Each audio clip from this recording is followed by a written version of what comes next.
Herzlich willkommen, neue Ausgabe von Automobil Depression. Und heute geht es um ein, ja, glaube ich, absolutes Mainstream-Auto. Jeder kennt es, den berühmten Mercedes W114, W115, liebevoll auch Strich 8 genannt.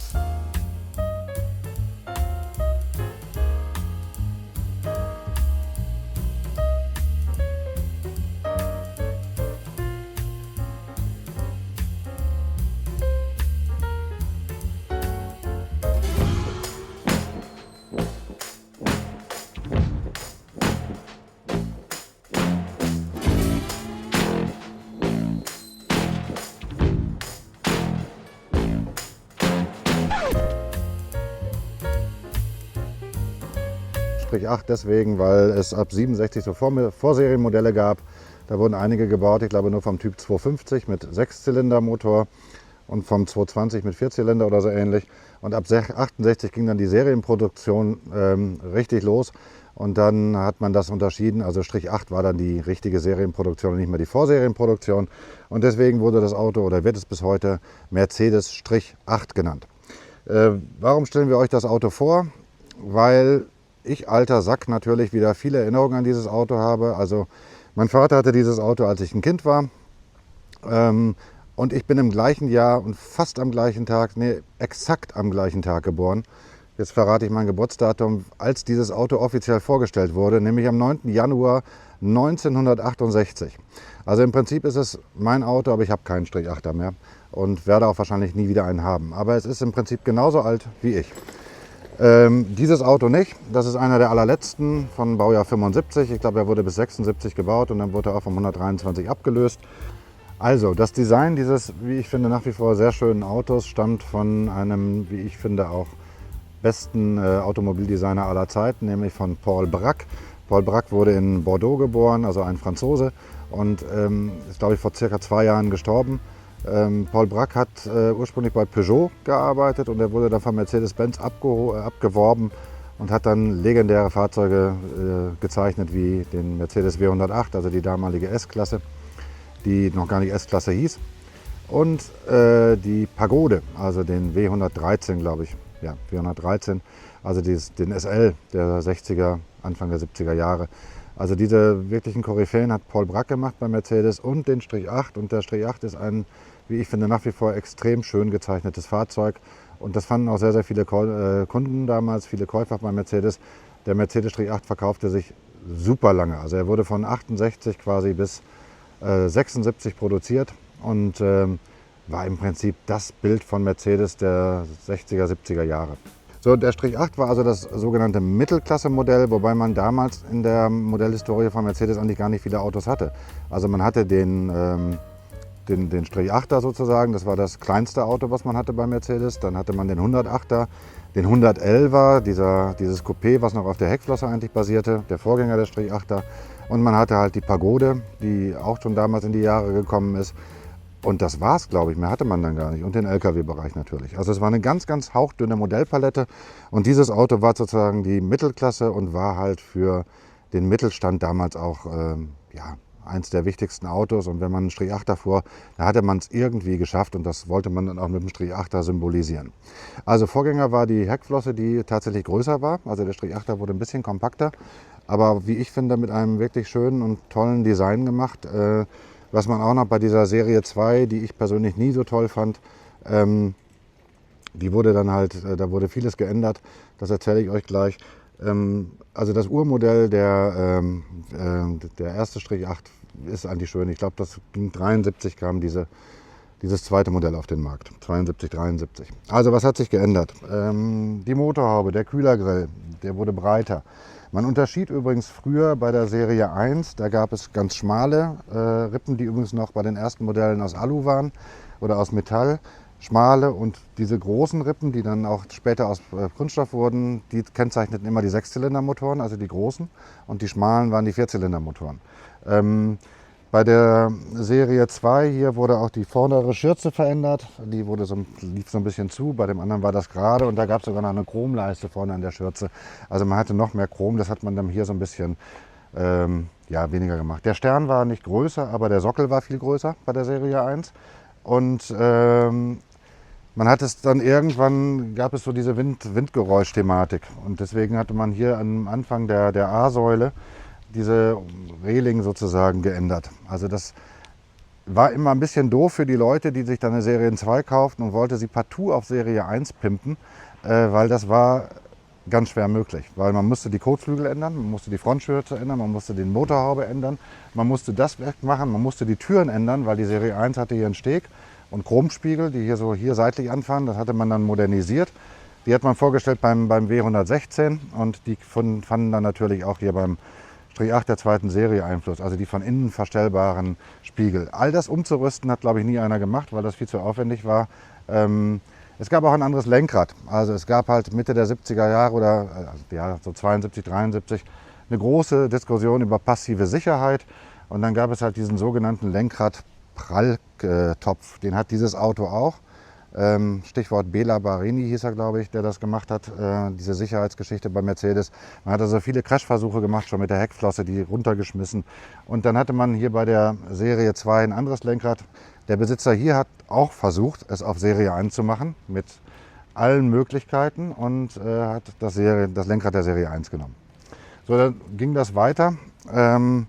Gerade der Heckdeckel verriet immer relativ schnell, ob es jetzt eine Serie 1 oder Serie 2 war. Angefangen hier von diesem Automatikschriftzug, den es dann gar nicht mehr gab. So, bei der Serie 2 wurde dann auch hier der Griff vergrößert. Also, weiß nicht, entweder waren die Hände auf einmal gewachsen bei den Kunden oder man hat das dann mit beiden Händen hochgehoben. Also bei der Serie 1 ging die irgendwie so bis hier. Ne? Mehr war nicht. Und Automatik, wie gesagt, gab es meines Wissens nur bei der Serie 1. Da hat man nämlich auch die Schriften verändert. Ja? Also da gab es bei Mercedes eine andere Schrift. Das ist die typische alte Serie 1 108 Schrift, Automatik. Das war dann auch hier beim 200er, das war so ein bisschen geschwungener in der Form. Und das ist hier die richtige Schrift für die Serie 2. Und natürlich diese Lampen gehören zur Serie 1. Bei der Serie 2 hat man dann vom 116 diese patentierte Technik übernommen, der sich selbst reinigen oder nicht mehr verschmutzbaren Heckscheinwerfer, also die nicht mehr wenn da hinten Dreck aufwirbelte, das setzte sich dann in diese Rillen, aber es blieb immer noch genug Fenster für das Leuchtmittel, um klar durchzuscheinen. Das war so ein Patent, das hat man übrigens bei Mercedes bis zum W124 sozusagen durchgezogen. Und dann hat man es dran gegeben. Hat noch leichte Geschichten hat man noch immer wieder gehabt, aber nicht mehr so ausgeklügelt. Das Auto ist hier ein 200er, das war im Prinzip so die kleinste Motorisierung. Bei der Serie 2 floss dann eine Entwicklung ein, die bis heute sozusagen, auf die Mercedes sehr stolz ist. Man hatte das erste Mal einen großen Dieselmotor, einen 5-Zylinder-Dieselmotor, der später als 300er Diesel bekannt wurde. Hier sprach man noch, dann stand hier 240D, ja, und hier stand dann 3.0. Das war so eine lustige Nomenklatur bei Mercedes zu der Zeit. Das gab es auch bei dem 116er, also das Topmodell 450 SEL wurde dann nur noch getoppt durch das Topmodell 450 SEL und dann stand hier 6,9. Ja. Und das hat man beim 114, 115 auch gemacht. Wieso 114, 115? 115 sind die Vierzylinder und 114 sind die Sechszylinder. Also das waren unterschiedliche Baumuster. Warum, weiß ich nicht, aber das hat man damals bei Mercedes sich so entschieden. Beim 123 war es dann der 123, beim 116 war das auch kein Unterschied zwischen 6 oder 8 Zylinder. Beim Strich 8 hat man dann 114, 115 genommen. Warum, weiß ich nicht. So, diese Autos wurden ja in der Regel gerade mit den kleinen Motoren immer so als Lowdresser verkauft. Das heißt, man musste sich jeden Mist irgendwie dazu kaufen. Radio, rechter Außenspiegel, beheizbare Heckscheibe, all das kam dann extra. Und die Exportmodelle, die es heute auch immer mehr in Europa gibt, die hatten dann sogar, also gerade wenn sie aus den USA kamen, eine Klimaanlage, die in der Regel heute nicht mehr funktioniert. Und gehen wir mal nach innen, auch beim Armaturenbrett wurde dann einiges geändert bei der Serie 2.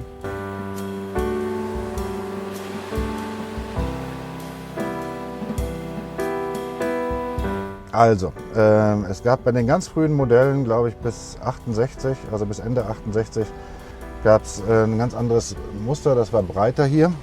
Und in diesem, also eine andere Riffelung, anderes Kunststoff. Und man hatte hier auch eine andere Mittelkonsole. Der hat hier eine Automatik, aber man hatte dann auch andere Wählhebel. Daran kann man die ganz frühen Modelle immer ganz gut erkennen. Das war dann immer anders. Ansonsten waren die Armaturen immer sehr groß. Das stammt alles aus dem 108er. Man sieht das sofort. Auch diese zentrale Uhr hier. Unglaublich übersichtlich. Hier die Heizung damals schon. Das war tatsächlich Luxus. Also getrennt regelbar für Fahrer und für Beifahrer. Und hier in der Mitte saß der Gebläseschalter. Hier waren monströseste Knöpfe für Heckscheibenheizung und für den Warnblinker. Ja, also wirklich monströse, für die Ewigkeit gebaute Knöpfe. Eigentlich wunderschön. Und ein Handschuhfach, genau, was auch irgendwie wahnsinnig solide wirkt. Das ganze Auto war wahnsinnig solide. Nur es gab halt einen großen Haken, diese Autos rosteten sehr gerne. Also das hatten sie mit fast allen Mitbewerbern der damaligen Zeit auch gemeinsam. Also auch ein Ford Granada oder ein Opel Rekord oder auch ein BMW E12, also der 5er damals, rosteten halt wie verrückt. Beim Strich 8er war es halt insofern immer blöd, weil die Technik eigentlich die Karosserie überlebte. Und nur in warmen Gebieten, also diese Autos wurden ja leidenschaftlich gerne als Taxen eingesetzt und haben dann noch in Afrika und in anderen Ländern Millionen tatsächlich auf den Dieselmotor gekriegt. Und die Karosserie ist dann irgendwann durchgebrochen. Und auch dieses Auto zeigt natürlich, dass es auch schon mal irgendwie gerostet hat und instand gesetzt wurde. Also typische Stelle sind immer hier hinten diese Radläufe, die untere Seite der Kotflügel. Ganz schlimm ist hier das hat jemand mal sehr professionell eingeschweißt, ist zumindest versucht. Und dann ein Riesenproblem war auch immer Wassereintritt. Also Wassereintritt im Kofferraum, das lag in der Regel immer, dass diese Dichtungen irgendwann kaputt waren, dann rieselte das hier durch.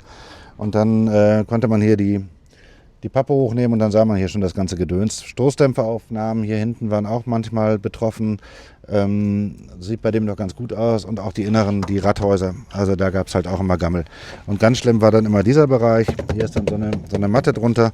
Und wenn man die da wegmachte und hier unten drunter gucken, da ist so ein Hohlraum, da war dann immer, also da konnte es richtig. Das Gleiche gilt natürlich hier auch für die Reserveradmulde. Ja, also die war auch mal stark betroffen. Schweller übrigens auch. Also besonders gerne rosteten die hier an diesen Kanten zwischen Radlauf und Schweller. Also hier in dem Bereich, hier ist immer so eine Sicke. Darüber saß dann immer so eine Kunststoffleiste und hier sieht man auch schon, hier geht das dann so los.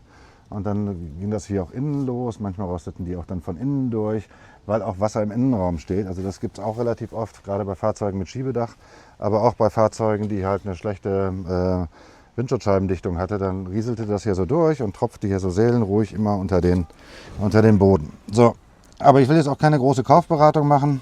Ich zeige euch das nochmal gerade. Also hier sieht man auch schon, der hatte das auch mal. Hier ist auch irgendwie geschweißt worden, normalerweise war das schwarz und nie beige. Also das war dann immer so der innere Wassereintritt und dann staute sich das Wasser hier. Genau.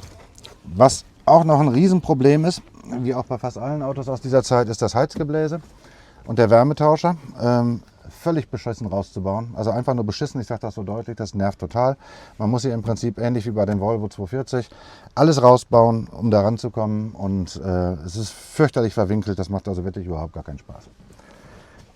So Achsen und sowas, das war der erste Mercedes mit einer relativ modernen Achskonstruktion, einer Raumlenker-Hinterachse hieß das.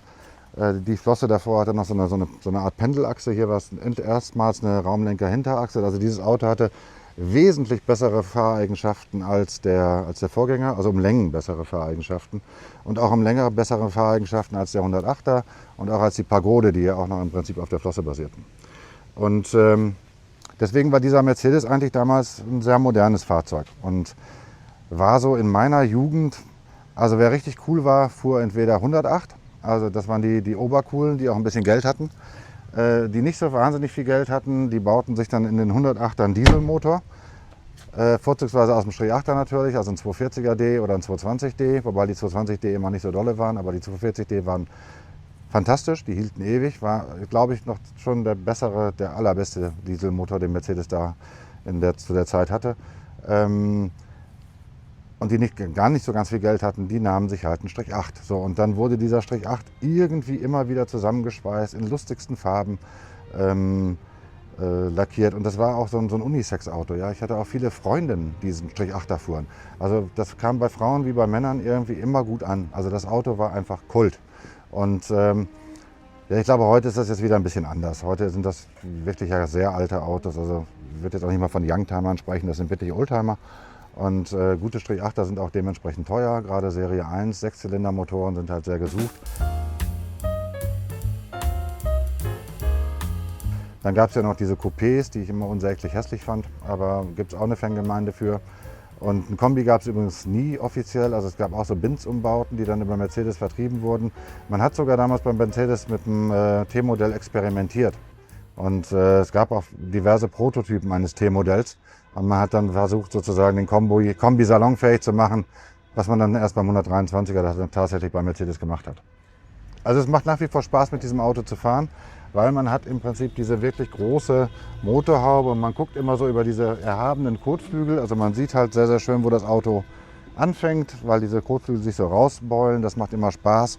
Wir werden jetzt mit diesem Auto nicht wirklich fahren, weil ja, die Fahreindrücke sind halt eigentlich schön. Also motorenmäßig sind die Diesel natürlich klasse, aber bis auf den 220, der soll nicht so standfest sein. Auch der 220 Benziner ist nicht so standfest.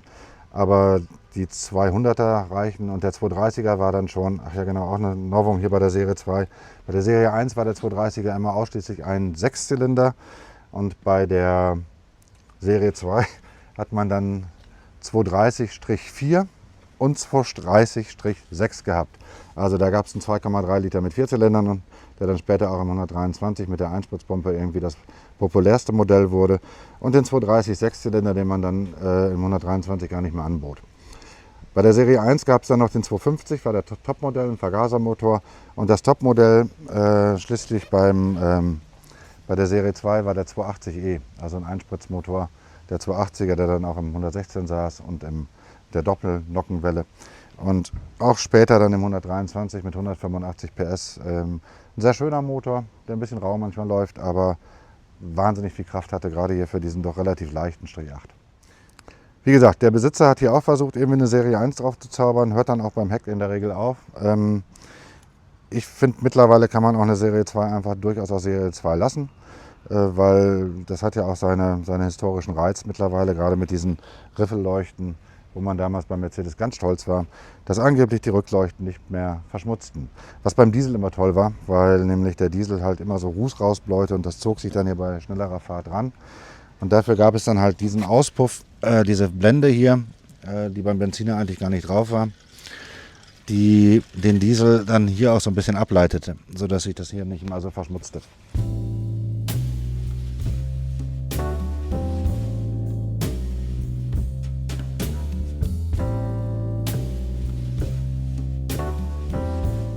Ja, ich hoffe, euch hat das gefallen. Ich meine, ihr wisst sicherlich vielleicht noch wesentlich mehr über den Strich 8er, als ich das tue. Ich hatte diverse, aber ist auch schon lange her. Und nach wie vor ein schönes Auto. Ich habe jetzt auch lange keinen mehr gesehen. Und eigentlich schöner als 123. Immer wieder ein optisches Highlight. Ich meine, Paul Bracq war einfach ein toller Designer, kann man nicht anders sagen. Und das Auto hat er wirklich wundervoll gemacht. Also, bis zur nächsten Woche. Tschüss.